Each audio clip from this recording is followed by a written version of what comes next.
What's up, Capstone family? Yeah, so this is Ed coming at you, and we are entering February for the year. January's already passed. Can you believe it? It's like jamming by. I don't even know where it went, but yeah, things are moving and grooving. Leasing's picking up, which is great. We're also seeing we are making some great strides towards solving the maintenance debacle that is Phoenix real estate. So yeah, little by little, making some strides, and we're excited about it. This is going to be an amazing year for Capstone. Last year was very strong. This year, we expect even better because we're going to be fixing things and making changes. I did want to bring something up this week. So I was talking to my buddy Dan. Dan has a very good pulse on the apartment market, and we're talking through some things and looking at specifically what's happening in the market right now. And I wanted to bring up a graph, I'll bring it up in a second. But what the conversation sounded like was we were talking about those that have invested in real estate and expectations of what real estate investing should be. And real estate investments, I've been investing in real estate since 2004, and over that time, I mean more than 20 years now, which is kind of fun. But in that time, you know, I think that I have a very fundamental idea of real estate investing. I don't have like this amazing, like some of these dudes who are doing it right now. Oh my gosh, these guys are coming up with such amazing ideas, such cool things that they're doing, right? Not my wheelhouse. Set it and forget it. Super boring. Just create wealth with real estate is the model that I've adopted since the beginning. And that's something that, you know, when I got into this, I was never expecting to make more than $200 in cash flow on a property per month, right? That was the litmus. Is it going to make me at least a couple $100 to cover itself and then maybe a little bit of cash flow? Cool. I mean, that was the game back in the day, right? Well, now it's very different, and there's all kinds of different variables. Money is more expensive. Properties are more expensive. Barrier of entry is significantly higher in most cases. And it's figuring out, what is this going to look like? So when we look at normalized appreciation across the country, the average that we use and have used over like a 20-year average, it's like 4.1%, right? 4.1% in appreciation is good. Now, there were some years that we didn't get 4 points of appreciation. We got significantly less, right? And the market fell. But then we also saw some years where the market was absolutely on fire. That was recently, right? So since 2019, 2020, if people had gotten in prior to 2020, and that was when they started investing, their expectations of what the investment market should be able to provide is entirely different than what somebody like myself thinks, right? And I think that's where we are right now in this market.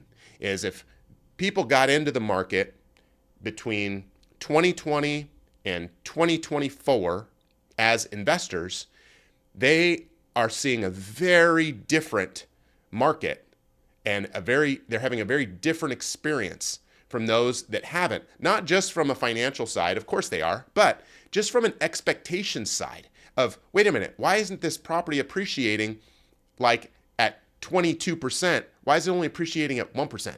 Like, what does that do for me? Right?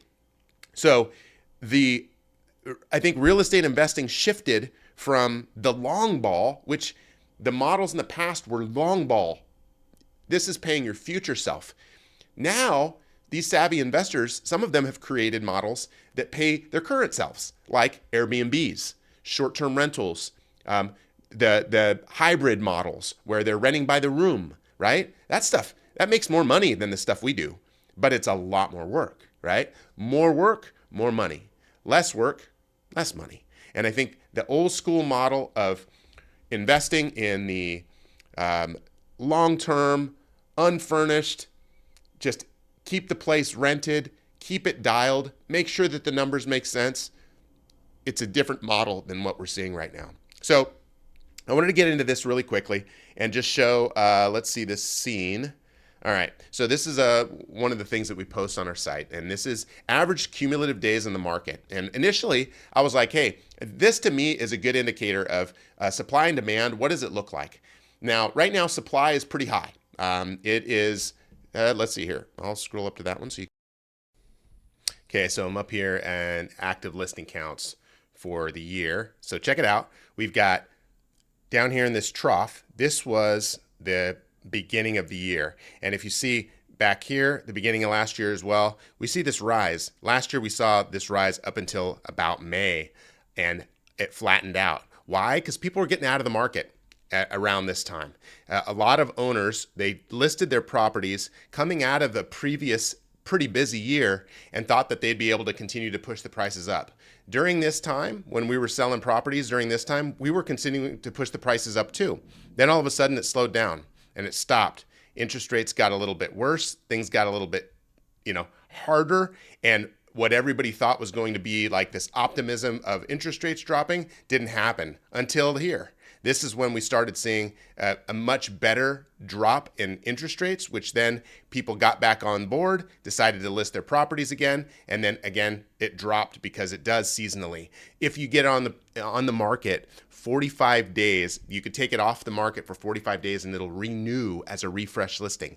That's why at the end of every year you see a lot of properties either drop price because they're, I don't want to say desperate, but because they have to sell, or you take it off the market and put it back on the market to freshen it up and make that happen. So back to this really quickly. So if you look at the average cumulative days on market here, you'll see this drop here with supply really low, and then it spikes.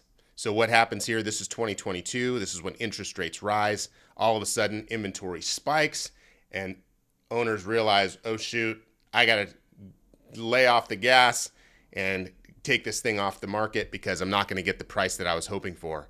Now we're seeing this increase in days on market because we are seeing more inventory, less buyers out there actually picking things up. And again, looks like it's stabilizing a little bit. You can't see so much here. So if I was to get rid of all of these and just get back to the current market, so this last year, okay, so looking at this market now, when looking at 2026 from 2024, you'll see that the increase has gone up about 50%, 67 to 90, so less than 50%, but still it's gone up quite a bit. And it's now is the market when there are more houses on the market. Demand has not really changed, right? And, let's see how interest rates affect things. But as an investor who bought at the stage of 2021 through 2024, I mean, that's a very, very, very different market, thinking that money was going to happen like this and things were going to continue to appreciate and just continue to grow. And instead, what they ended up finding was that, the long-term investment model is long-term for a reason, right?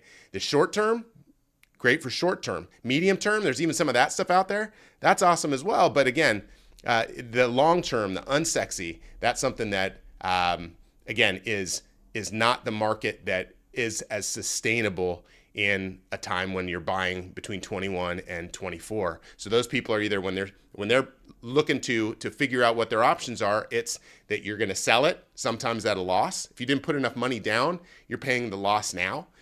If you didn't put enough down, then you're paying that cash out of pocket to get the house sold. Or if it's a rental, that rental doesn't cover the mortgage. It doesn't cash flow like we used to see. So that's something, again, the options there are which way to go, but something that's very, very common right now in a lot of the conversations we're having with people exploring their options.